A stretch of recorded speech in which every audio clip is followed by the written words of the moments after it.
Hi friends, welcome back to another video. ഇന്ന് നമ്മുടെ കാശ്മീർ ട്രിപ്പിൻ്റെ രണ്ടാമത്തെ ദിവസമാണ്. പിന്നെ നമ്മൾ എത്തിയിട്ടുള്ളത് ഡൽഹിയിലാണ് കേട്ടോ. ഇപ്പോൾ രാവിലെ ഒരു 10 മണിയൊക്കെ ആവുമ്പോൾ നമ്മൾ റൂമിൽ നിന്ന് ഇറങ്ങിയിട്ടുണ്ട്. പോകുന്ന വഴിക്ക് തന്നെ അത്യാവശ്യം നല്ല ട്രാഫിക്കും കാര്യങ്ങളൊക്കെ ഉണ്ട്. പിന്നെ നമ്മൾ ആദ്യം പോകുന്നത് റെഡ് ഫോർട്ട് കാണാനാണ്. വീഡിയോസിലൊക്കെ കാണാൻ പറ്റുന്നുണ്ട് ഒരു പ്രത്യേക ഡിസൈനുള്ള ഓട്ടോറിക്ഷ. ഇവിടെയൊക്കെ ഇങ്ങനെ ഡൽഹിയിൽ കൂടുതലും ഇങ്ങനത്തെ ഓട്ടോറിക്ഷ കേട്ടോ. നമ്മുടെ നാട്ടിലങ്ങനത്തതുകൊണ്ട് ഇല്ലാതെ കൂടുതലും ഈ ഒരു ടൈപ്പ് ഓട്ടോറിക്ഷകളാണ് ഇവിടെ കാണാനുള്ളത്. 10:45 നമ്മൾ റെഡ് ഫോർട്ടിൻ്റെ അവിടെ എത്തിയിട്ടുണ്ടായിരുന്നു. 1639 റെഡ് ഫോർട്ട് പണി കഴിപ്പിച്ച്. അന്നത്തെ മുഗൾ രാജവംശത്തിൻ്റെ ക്യാപിറ്റൽ ആഗ്രയിൽ നിന്ന് ഡൽഹിയിലോട്ട് മാറ്റാൻ വേണ്ടിയിട്ട് ഇത് പണി കഴിപ്പിച്ചു എന്നാണ് പറയപ്പെടുന്നത്. താജ്മഹലെല്ലാം ഡിസൈൻ ചെയ്ത് അതേ ആർക്കിടെക്റ്റാണ് കേട്ടോ ഇതും ഡിസൈൻ ചെയ്തിരിക്കുന്നത്. ഇത്രയും വർഷമായിട്ടും ഇതൊക്കെ ഇപ്പോൾ പണി കഴിപ്പിച്ച പോലെ തന്നെ സ്ട്രോങ് ആയിട്ടാണ് കിടക്കുന്നത്. ഡൽഹിയിലേക്ക് വന്നു കഴിഞ്ഞാൽ എവിടെ നോക്കിയാലും ധാരാളം പട്ടാളക്കാരുണ്ടാവും കേട്ടോ. നമ്മുടെ സുരക്ഷയ്ക്ക് വേണ്ടിയിട്ടാണ് എല്ലാ ടൂറിസ്റ്റ് സ്പോട്ടുകളിലും ടൗണുകളിലും എല്ലായിടത്തും ഒരുപാട് പേരുണ്ടാവും. ജനുവരി 27 ഞങ്ങളിവിടെ എത്തിയിട്ടുണ്ടായിരുന്നു. അത് നമ്മൾ റിപ്പബ്ലിക് ദിനം കഴിഞ്ഞിട്ടുള്ള പിറ്റേ ദിവസം. അന്ന് ഇവിടെ എന്തോ ഒരു പരിപാടിയൊക്കെ ഉണ്ട്. അപ്പോൾ അതിൻ്റെ വലിയ സ്റ്റേജും കാര്യങ്ങളൊക്കെ ഇവിടെ ഉണ്ടായിരുന്നു. 150 years ഓഫ് വന്ദേ മാതരം എന്നുള്ളൊരു ബോർഡാണ് കൊടുക്കുന്നത്. എന്താ സംഭവം കറക്റ്റ് അറിഞ്ഞൂടാ. അങ്ങനെ വലിയ സ്റ്റേജും കാര്യമൊക്കെ ഉണ്ട്. രാവിലെ തന്നെ ഒരുമാതിരി മൂടിയ കാലാവസ്ഥയായിരുന്നു.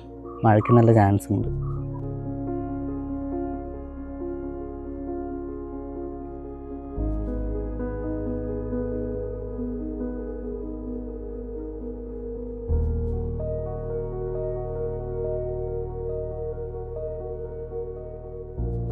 ടിക്കറ്റ് കാണിച്ചുള്ള എൻട്രൻസിലോട്ട് കുറച്ച് നടക്കാനുണ്ട് കേട്ടോ. അപ്പോൾ പോകുന്ന വഴിയാണ് ഇതൊക്കെ. ഇവിടെ മൊത്തം കുറേ സ്റ്റാളുകളും കാര്യങ്ങളൊക്കെ വന്നിട്ടുണ്ട്.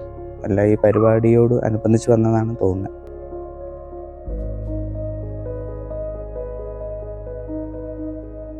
ഈ നടന്നു പോകുന്നതാണ് കേട്ടോ നമ്മുടെ ടീം. ഞങ്ങളൊരു 3 കപ്പിൾസും പിന്നെ ബാക്കിയെല്ലാം ബോയ്സും ആയിരുന്നു.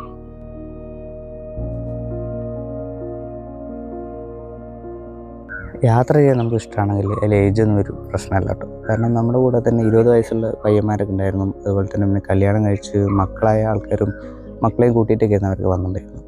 ഞങ്ങൾ ട്രെയിനിൽ വരുന്ന സമയത്താണെങ്കിൽ അതിലെല്ലാം ഒരുപാട് ഏജ്ഡായ ആൾക്കാരൊക്കെ ഉണ്ടായിരുന്നു.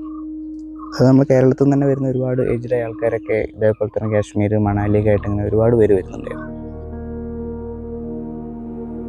നമുക്ക് എവിടെയെങ്കിലും പോകാനൊക്കെ ആഗ്രഹം ഉണ്ടെങ്കിൽ അതൊക്കെ അധികം വൈകിപ്പിക്കാതെ പെട്ടെന്ന് തന്നെ പോകാൻ നോക്കുക. കാരണം ഒരുപാട് കഴിഞ്ഞാൽ പിന്നെ നമുക്കത്ര ഹെൽത്തൊന്നും അത്ര റെഡി ആയിട്ടുണ്ടാവില്ലല്ലോ. അപ്പോൾ നമ്മൾ ഹെൽത്ത് ഓക്കെ ആവുന്ന സമയത്ത് തന്നെ മാക്സിമം കാണാനുള്ളതൊക്കെ കാണുക, പോകാനുള്ളിടത്തൊക്കെ പോവുക.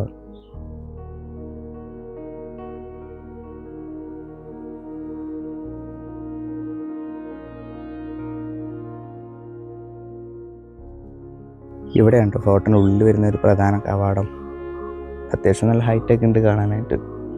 അപ്പോൾ നമ്മളിവിടുത്തെ ഈ നിർമ്മിതികളൊക്കെ ശരിക്കും കാണുമ്പോൾ ഭയങ്കര അത്ഭുതമാവും. കാരണം ഇത്രയും വർഷം മുന്നേ നിർമ്മിച്ചാണെങ്കിൽ ഇപ്പോഴും അതേപോലെ സ്ട്രോങ് ആയിട്ടാണ് നിൽക്കുന്നത്.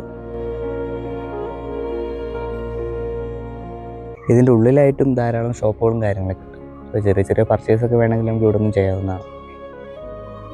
കുറച്ച് നടന്ന് കാണാനുണ്ട് ഇതിനുള്ളിൽ. അത്യാവശ്യം വലിയൊരു കോമ്പൗണ്ടാണ്. പഴയ കാലത്തെ ഡിസൈനിൽ നിർമ്മിച്ച കുറേ ബിൽഡിങ്സും കാര്യങ്ങളൊക്കെയാണ് മെയിനായിട്ട് ഇതിൻ്റെ ഉള്ളിലുള്ളത്. ഇപ്പോൾ രാവിലെ ആയപ്പോൾ തന്നെ മഴ പെയ്ത് തുടങ്ങിയിട്ടുണ്ടായിരുന്നു കേട്ടോ. നമ്മളിവിടെ നിന്ന് കുറേ ടൈം സ്റ്റക്കായിട്ടുണ്ടായിരുന്നു. ഏകദേശം നമ്മൾ 11 മണിക്കുള്ളിൽ കയറി 12:30-12:45 ആകുമ്പോഴാണ് പുറത്തിറങ്ങാൻ പറ്റിയത്. കാരണം അതുവരെ നല്ല മഴയായിരുന്നു.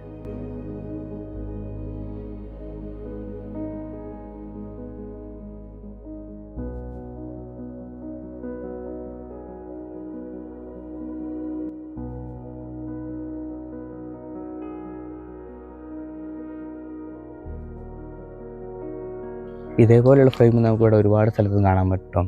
പ്രാവുകൾ കൂട്ടമായി പറന്നു പോകുന്നത് നല്ല രസമാണ് അത് കാണാൻ വേണ്ടി. അപ്പോൾ ഒരുപാട് നേരം മഴയത്ത് നമ്മൾ കയറി നിന്നിട്ടുണ്ടായിരുന്നു. അപ്പോൾ അത് കഴിഞ്ഞ് നമ്മൾ പയ്യെ ഇറങ്ങി. അത് ഏകദേശം 12:30 ആയിട്ടുണ്ടായിരുന്നു തിരിച്ചിറങ്ങുമ്പോൾ തന്നെ. നമ്മൾ ഒരുപാട് ലേറ്റായി. അടുത്ത സ്ഥലങ്ങളിലൊക്കെ പോകാനുള്ള ടൈമാണ് ഇപ്പോൾ ഇവിടെ നിന്ന് മിസ്സായി പോയത്. മഴ പെയ്ത് കഴിഞ്ഞപ്പോൾ ഈ റെഡ് ഫോർട്ടിൻ്റെ മതിലൊക്കെ കാണാൻ നല്ല ഭംഗിയുണ്ടായിരുന്നു. അടുത്ത് നമ്മൾ പോകുന്നത് ഇതിൻ്റെ തൊട്ടടുത്ത് തന്നെയുള്ള ഒരു മസ്ജിദ് കാണാനായിരുന്നു. അപ്പോൾ അവിടത്തേക്ക് പോകുന്ന വഴിക്ക് ഒരു മാർക്കറ്റൊക്കെ വരുന്നുണ്ട്. അപ്പോൾ പർച്ചേസിങ്ങിനൊക്കെ ഉള്ളവർക്കും അവിടുന്ന് കുറച്ച് വാങ്ങാനൊക്കെ ടൈം കിട്ടും. ഈ ഷൂകളൊക്കെ കാണുന്നത് 350 രൂപ കേട്ടോ. ജീൻസ് ഒരു ഇതെല്ലാ സാധനവും ഉണ്ട്. നമ്മൾ പാർക്കിങ് ചെയ്ത് മേടിക്കുമ്പോൾ കുറഞ്ഞ റേറ്റിനൊക്കെ നമുക്ക് കിട്ടും. പള്ളി കാണാൻ വന്നിട്ട് ഞങ്ങൾ പള്ളീൻ്റെ ഉള്ളിൽ കയറിയില്ല. രണ്ട് കാരണങ്ങളൊന്ന് നമുക്ക് ഷൂ ഒക്കെ അടിച്ച് പുറത്ത് വെക്കണം, അവിടെ വെച്ച് പോകാനുള്ളൊരു പേടി കൊണ്ട് ഒന്നും പോയില്ല. പിന്നെ രണ്ടാമത് നമുക്കൊരു കുറച്ച് സാധനങ്ങൾ മേടിക്കാനുണ്ടായിരുന്നു. അപ്പോൾ അതിങ്ങനെ തിരഞ്ഞ് നടന്ന് അങ്ങനത്തെ സമയം പോയിട്ടുണ്ടായിരുന്നു. ഇതാണ് ഇന്ത്യ ഗേറ്റ്. ഇവിടെ നമ്മളെ ഇറങ്ങേണ്ടതായിരുന്നു, സമയക്കുറവ് കാരണം ഇവിടെ ഇറങ്ങാൻ പറ്റിയില്ല. ഇതിനെ പറ്റി പ്രധാന പ്രശ്നങ്ങൾ അതായിരുന്നു, സമയം ഒരുപാട് നഷ്ടപ്പെട്ടു. മഴയൊക്കെ പെയ്ത് കുറേ സമയം പോയതുകൊണ്ട് അങ്ങനെ എല്ലാ ഏരിയയും കവർ ചെയ്യാൻ പറ്റും. അടുത്തത് നമ്മൾ പോകുന്നത് കുത്തബ് മിനാർ കാണാനാണ്. നമ്മൾ വൈകുന്നേരം 4:45 ഇവിടെ എത്തിയപ്പോൾ തന്നെ അത്യാവശ്യം തണുപ്പ് ഇവിടെ എത്തിയ ടൈമിൽ തന്നെ ഉണ്ടായിരുന്നു. ഇത് ഞങ്ങളുടെ ഒപ്പം ഉണ്ടായിരുന്ന ഒരു ഫാമിലിയാണ് കേട്ടോ, വെറും വയനാട്ടുകാരനാണ്.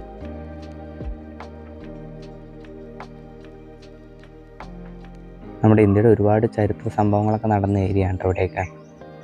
ഇതൊക്കെ പഴയ കാലത്തെ നിർമ്മിതികളാണ്. കുത്തബ് മിനാർ പറഞ്ഞാൽ നമ്മൾ ഫോട്ടോയിലും കാണുന്നല്ലോ, നല്ല ഹൈറ്റ് ഉണ്ട് കാണാനായിട്ട്.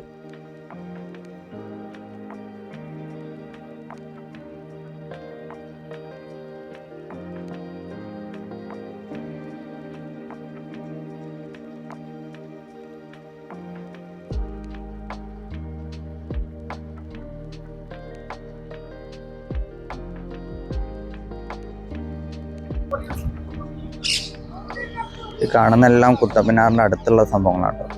കുത്തബ് മിനാറിൽ വരുമ്പോൾ ആ മിനാര മാത്രമല്ല, അതിന് ചുറ്റും ഒരുപാട് ഇതൊക്കെ ഉണ്ട്.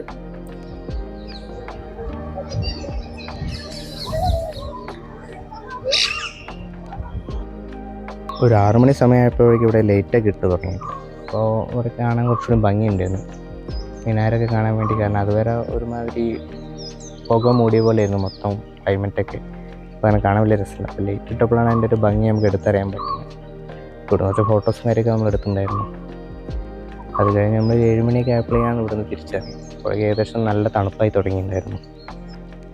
രാത്രിയിൽ ഭക്ഷണം കഴിക്കുന്നതും കഴിഞ്ഞിട്ട് നമ്മൾ ട്രെയിൻ കയറും. അത് ജമ്മു താവിയിലോട്ടാണ് അടുത്ത ട്രെയിൻ. അപ്പോൾ രാത്രി കയറി കഴിഞ്ഞാൽ നാളെ രാവിലെ ഒരു 9 മണിയൊക്കെ ആകുമ്പോഴേക്ക് ജമ്മു താവിൽ എത്തുന്നതാണ് ഇപ്പോൾ കാണിക്കുന്നത്. അപ്പോൾ ഡേ 3 വിശേഷങ്ങളുമായിട്ട് അടുത്തൊരു വീഡിയോയിൽ കാണാം. അപ്പോൾ നമ്മൾ ശ്രീനഗർ പോയിട്ട് വേണം ബാക്കി എല്ലാത്തിലും പോകാൻ. ഇപ്പോൾ ജമ്മു താവിയിലെത്തി അവിടെ നിന്ന് ശ്രീനഗറിലോട്ട് നമ്മൾ ബൈ ബസ്സിലാണ് പോകുന്നത്. അപ്പോൾ അതിൻ്റെ കാഴ്ചകളും പിന്നെ ജമ്മു കാശ്മീരിലുള്ള ബാക്കി സ്നോയും കാര്യങ്ങളൊക്കെ ആയിട്ട് അടുത്ത വീഡിയോയിൽ കാണാം. അപ്പോൾ അതുവരെ എല്ലാവർക്കും ബൈ ബൈ.